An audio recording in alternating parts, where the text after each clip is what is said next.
Weird sciencey facts that boggle my mind. There are bits of battleships in outer space. In fact, the century-old steel of warships of a bygone era is an essential ingredient in everything from high-tech medical equipment to scientific sensors to spacecraft. The reason why is surprising and a little scary. The reason why begins in 1855 with a man named Henry Bessemer who developed the Bessemer process to remove impurities from pig iron to make cheap steel. The process involves blowing compressed air through molten iron, and it's the reason that steel is cheap enough to build railroads and ships and cars and tractors. In fact, all the modern technology we have today, we owe in some way to Henry Bessemer. What does a process that predates the Civil War have anything to do with the fact that Discovery needed parts of a dreadnought? And if your nerd hearts love New Vegas as much as I do, or any of the lesser Fallout games, said what I said and I will fight you. You are going to love this because the answer is pre-war steel. And for exactly the reason you think. In 1945, the last year of World War II, Robert Oppenheimer stuck a big ball on top of a 100-foot pole in Los Alamos, New Mexico. And he blew it up with little regard for public safety. It was the first time in human history an atomic bomb had ever been detonated. Fun fact, we had two different types of atomic bombs at the time, a plutonium and uranium that used two different firing mechanisms. But it was really hard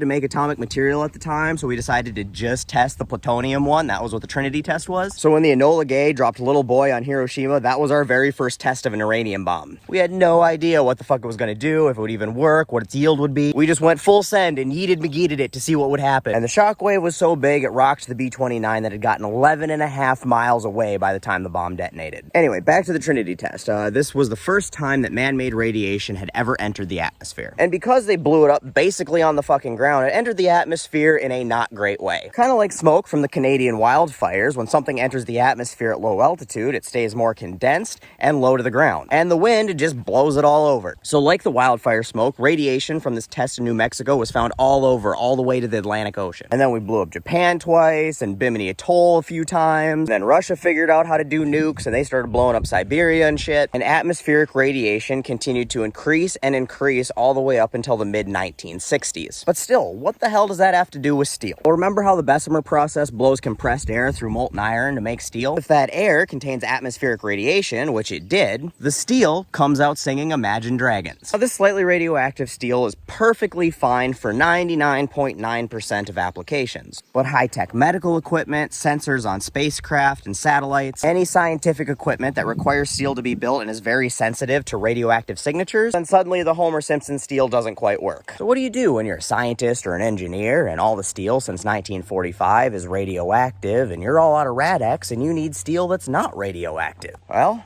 you get steel made before 1945. But unfortunately, most of that steel has long since found its way to its scrapyard, or it's living out its days in some gearhead's garage who is far too attached to it to let it be smelted for science. But fortunately, humans are really good at building things to blow up things that other humans built to blow up your things. And compliments of a couple world wars, there is a boatload of radiation-free battleships sitting on the seafloor. As a result, old warships end up being bits and pieces of some of the most advanced technology on the planet. If you're all freaked out because you think you're being bathed in radiation, well, you are, but it's not as bad as you think. Radiation is all around us, always has been. It's naturally occurring. Hell, bananas are radioactive because potassium is radioactive, but your body needs it. And yes, man-made nuclear radiation is not great for us. Thankfully, since the mid-1960s, atmospheric radiation has been steadily decreasing and has gotten to a point that is near natural levels. So much so that new steel made within the past few years contains such low background radiation that it can be used for the majority of applications that used to require pre-war steel. However, there are a few applications that even new steel is still too radioactive for. Things like Geiger counters, which are the little clicky devices that measure radiation. They will pick up on their own background radiation if they are built with new steel. That, along with some super high-tech sciencey sensors on spacecraft and used in geology and stuff usually specifically designed to measure radiation, those still need pre-war steel to be built. But the fact that century-old steel that was used to bludgeon beaches and the Bismarck lives on today, making cutting-edge technology from the seafloor to outer space possible, well, that